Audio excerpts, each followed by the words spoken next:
काम किया वही काम हमें करना है। हम भूल गए, हम राजा राम को तो मानते हैं, राजा राम को मानने से नहीं, राजा राम की मानने से काम चलेगा। जिस दिन समाज राजा राम की मानने लगेगा उस दिन भारत भव्यता की तरफ बढ़ेगा। मेरे प्रभु राम ने सबरी का जूठा बैर खाया, क्या हम आज उस सबरी का जूठा बैर खाने के लिए अपने कदम को आगे बढ़ा सकते हैं क्या? जिस दिन अपने घर से निकल के उस सबरी के घर में जा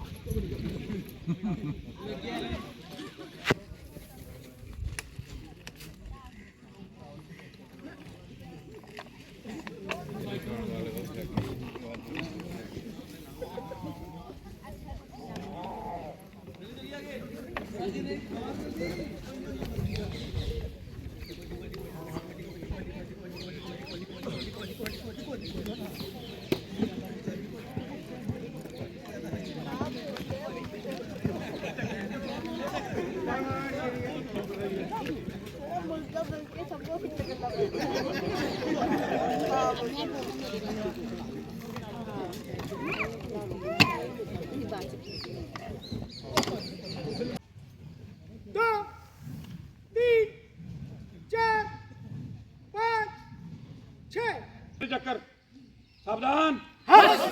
प्रयोग मुष्टि प्रहार सूर्य चक्कर 1 2 3 4 5 6 स्वस्थ है। सावधान। मुष्टि प्रहार जठर 1 2 माता की जय। मंडल को तोड़ना नहीं है।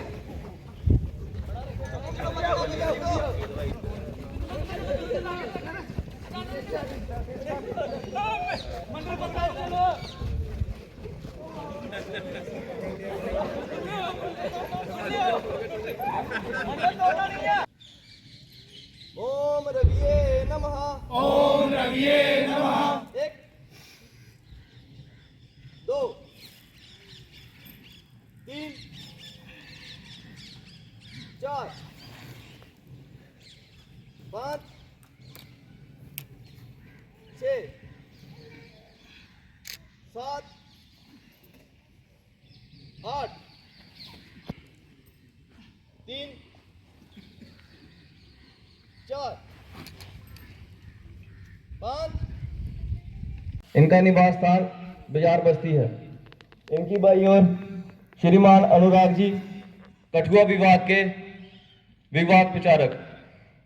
हमारा अनथक अविरत साधना, निश दिन प्रतिपल चलती आई, राष्ट्र धर्म आराधना। बंधे मातृभूमि बंधे, वंदे जग जननी वंदे।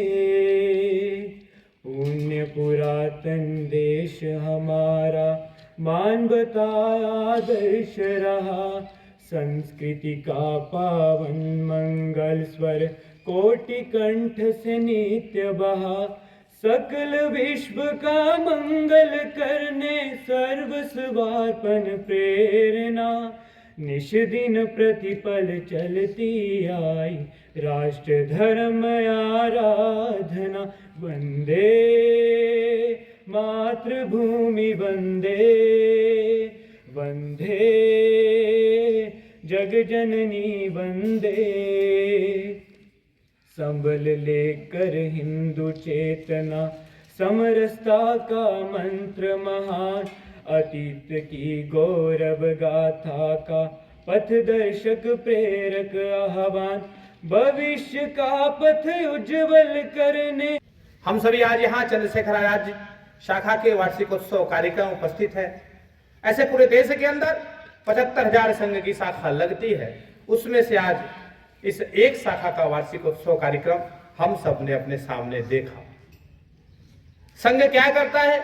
अपनी शाखा के अंदर समाज बार बार पूछता है। वार्षिकोत्सव के माध्यम से संघ समाज को दिखाता है कि हम संघ की 1 घंटे की शाखा में करते क्या है।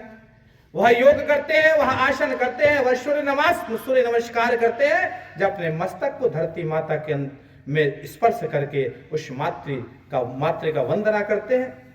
हम अभी गीत गाए, अभी हमने खेल खेला, बाहर के लोग सोचते हैं कि संघ कबड्डी खेल करके क्या करने वाला है। वास्तव में कबड्डी खेल नहीं है, यह खेल खेलने का, यह जीवन और मरने का एक लक्ष्य है।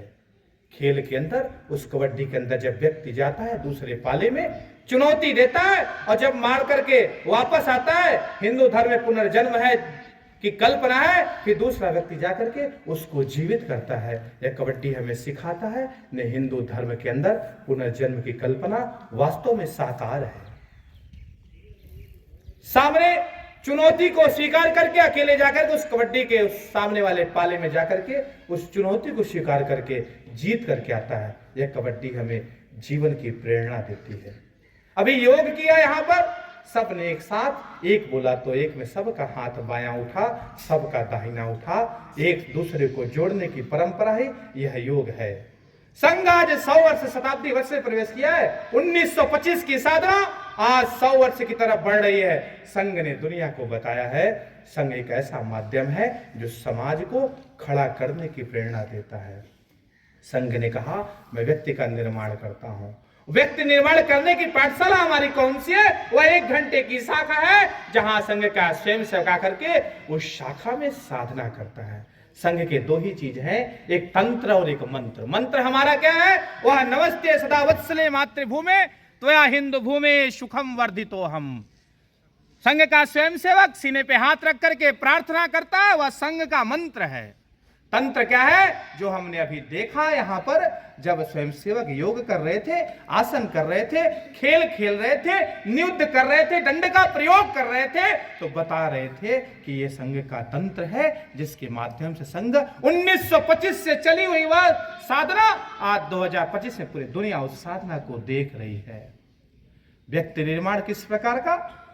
एक मूर्तिकार था, एक रास्ते से जा रहा था, धूप थी, छांव में बैठ गया, सामने पत्थर पड़ा था, उठाया, छेनी हथौड़ी लगाया, पत्थर टूट गया। दूसरा पत्थर उठाया, छेनी हथौड़ी लगाया, उस पत्थर में से जगत जननी मां जगदम्बा का मूर्ति निकल गया, छोड़ के चला गया।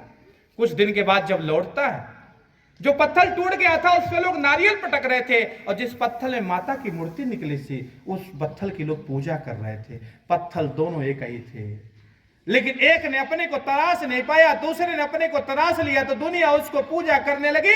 संघ ने कहा, ऐसे समाज के अंदर लाखों करोड़ों व्यक्ति हैं, इन व्यक्तियों के अंदर जो अतिरिक्त पत्थर है उसको तराशने का काम राष्ट्रीय स्वयंसेवक संघ करेगा। व्यक्ति से व्यक्तित्व को ले जाने का यह हमारी पाठशाला व संघ की शाखा है। यह काम सिर्फ संघ ने नहीं प्रारंभ किया, हम जाकर के इतिहास के पन्नों में पढ़े, उस रघुकुल की परंपरा को पढ़े और विश्वामित्र को देखे, तो महर्षि विश्वामित्र भी राजा दशरथ के महल में जाकर के उस प्रभु राम को मांग लिए, उस प्रभु राम को खड़ा करके राजा राम, दशरथ नंदन राम बना दिए। इतना नहीं, जब माता जीजाऊ को देखते, माता जीजाबाई को देखते, वो छोटी सी 8 वर्ष की अवस्था में रो रही थी कमरे के अंदर बैठ करके। पिता आके पूछते, तू क्यों रो रही है? बेटी ने कहा, हे पिता, मेरे कुल देवी को इन मुगलों ने कैद करके रखा है, क्या आप इसको मुक्त कराएंगे क्या? पिता ने कहा, नहीं, इन मुगलों का मैं नमक खाता हूं, इनके खिलाफ बोलने की मेरी हिम्मत नहीं है। वो माता थोड़ी अपने मन के अंदर संकल्प लेती है कि मेरे जब शादी होगा, मेरे होने वाले पति से मैं बोल करके अपने कुल देवी को मुक्त कराऊंगी। शादी हुआ, अपने पति से बोलती है साजी भोसले से, क्या मेरे कुल देवी को आप मुक्त करा सकते हैं? उनके पति ने भी कहा, नहीं, मुझे क्षमा करना, मैं मुगलों का नमक खाता हूं, रोटी खाता हूं, उनके खिलाफ बोलने का सामर्थ्य मेरे मन में नहीं है। फिर माता ने एक संकल्प लिया कि मेरे पेट से, मेरे गर्भ से जो पुत्र जन्म लेगा, उस पुत्र को मैं ऐसा बनाऊंगी जो हमारे सपनों को पूरा करेगा। माता जिजाऊ के गर्भ में भगवत कृपा से गर्भ धारण हुआ। जब 7वें 8वें महीने में गर्भ पहुंचता है, वो हमारे एक ज्योतिषाचार्य के पास जाती है और कहती है, मुझे एक ऐसा पुत्र चाहिए जो हमारे सपनों को पूरा कर सके, जो हमारे कुल देवी को मुक्त करा सके। उस ज्योतिषाचार्य ने कहा, हे मां, तू जैसा चाहती वैसा पुत्र पैदा होगा, लेकिन इस नक्षत्र में, इस दिन, इस समय में जब तू अपने पुत्र को जन्म देगी तो तेरे सपनों को जरूर पूरा करेगा। वह माता जिजाऊ आती है और जब 9वें महीने में गर्भ प्रवेश करता है, अपने पैरों में जंजीरों बांध करके उल्टा टंग जाती है। उस नक्षत्र, उस काल, उस समय का इंतजार करती है। अब माता जिजाबाई ने हजारों दर्द सहने के बाद छत्रपति शिवाजी महाराज को जन्म दिया और जन्म देने के बाद उस शिवाजी महाराज के हाथ में कलम नहीं तलवार थमाया और कहा तुझे अपने मां के स्वप्न को पूरा करना है, तुझे अपने कुल देवी को मुक्त